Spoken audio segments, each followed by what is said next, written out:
Hey guys, I'm Lee from Lee Likes Music, the place to share, explore, and learn about rock music from Bandcamp. And today we're going to take a look at Elliott Smith's newest album, or this is actually a re-release of his classical album, which is called Either Or. So that's coming up. So for you guys who haven't heard about Elliott Smith before, he was a singer-songwriter, musician, guitarist.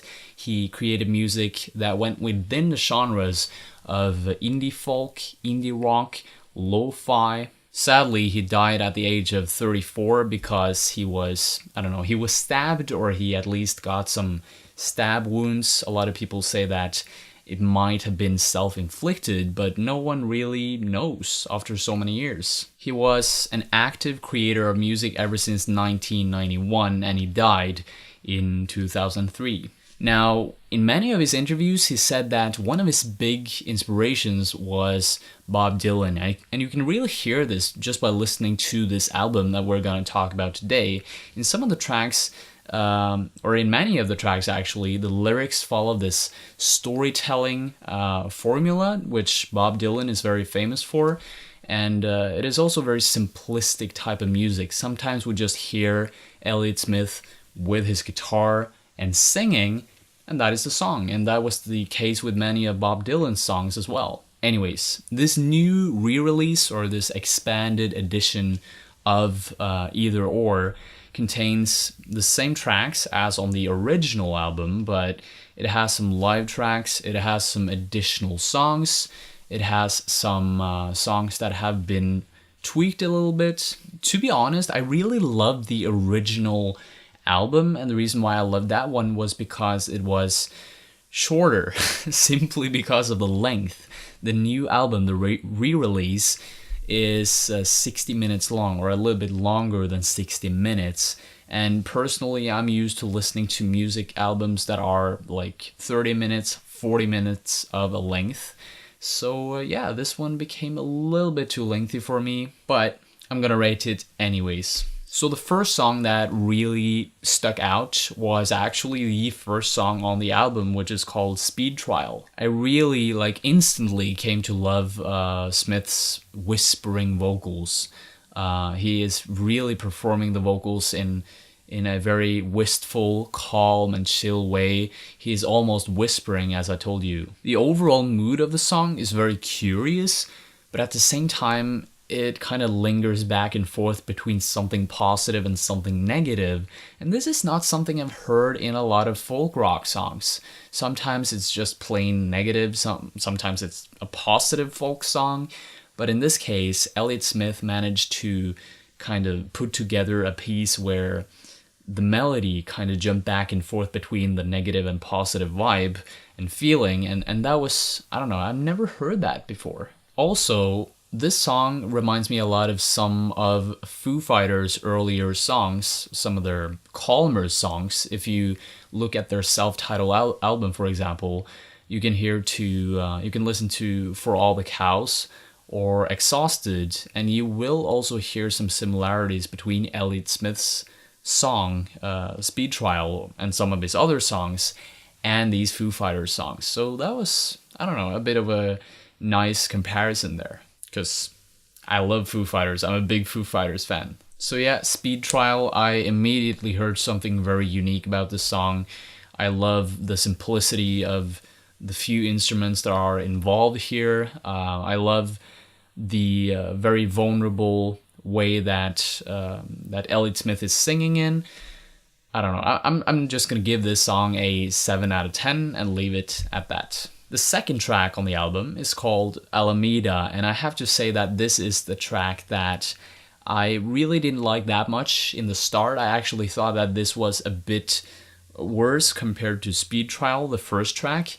But when I started listening more to it, when I listened to the album more and more, it really started to grow on me. So I don't know, I really found it to be very catchy, very memorable as well. So I'm gonna give that song an 8 out of 10. You know, I just want to quickly say that many of the songs here, I didn't really dive that deep into them. I didn't take that much, I didn't invest so much time in trying to explain how the instruments go about. I didn't try to explain the dynamics. I don't want to tell you so much about this album because it's simply simplistic, and it's very, very good because of that.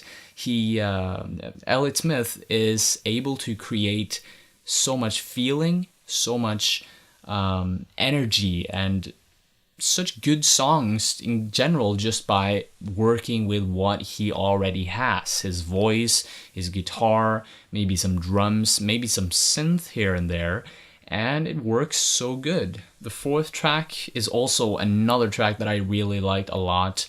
It is a song that is a bit calmer compared to the previous songs. This one also feels a lot sadder in terms of the mood. It's a song about hardships and drinking and just forgetting your past, kind of.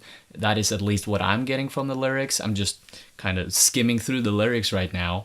But yeah, the context of the song, of the lyrics, really changed it for me. And that was one of the first things that actually caught my attention as well. Because for some reason, I really experienced the lyrics as very prominent, especially in this song. So yeah, between the bars, I'm gonna give it a 7 out of 10. Some of the other tracks that I want to just mention a bit quickly that also stuck out from this album is track number 7. It's called Rose Parade. That is a very nice one. And we can't forget Angelus, which is the track that is, I don't know if it's the most famous track or it's the most well-known track from Elliott Smith, but this was at least the one that I had heard before. It was, you know, when I came to this song, Angelus, the 9th track, I instantly recognized it. I don't know where I've heard it. Maybe I've heard it in a movie or in a series, a TV series. I've at least heard it somewhere before, and I think that this is one of Elliott Smith's most famous songs. I'm not sure, but I don't know. This was at least one of the better ones on the whole album, at least. That is what I think. Now, in addition to having some songs that are very wistful, calm, chill, simplistic, he also has some songs that are very dynamic and hard-hitting. For example, Cupid's Trick. It is very intense, very dynamic, as I mentioned, and it's leaning more towards this hard rock sphere of music. Much heavier guitars here, which is not that usual on the earlier songs on the album. And there's also a big contrast between the different parts of the song. For example, the verses and the choruses, there's a big contrast and big mix here. So yeah, Cupid's Trick, the 10th track. Again, another solid song. It's a 7 out of 10 from my side. I think that I'll come to love many of the other songs as well. I found them to be of good quality, almost all of them. At least a 6 out of 10 for many of the other tracks that I haven't mentioned. And the additional tracks, number 14, 15, 16, and up to 21 of the track numbers or tracks, I think these are good tracks. I like the live versions a lot, but then again, it feels a bit lengthy, and you get everything that you need in general from the original album. So I don't know, I feel like the reissue was a bit too much. It was a bit salesy maybe. Anyways, it was a nice way of celebrating the artist anyways.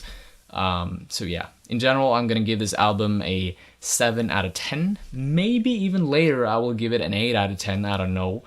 I kind of feel like this album is a grower. It is something that I will come to like even more as I listen to it more.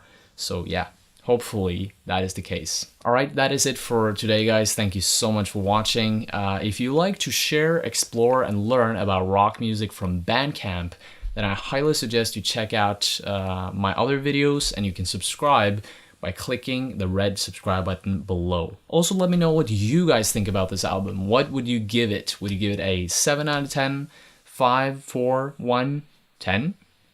Let me know in the comments below, okay? Thank you again for watching, guys. Hope to see you later. Bye.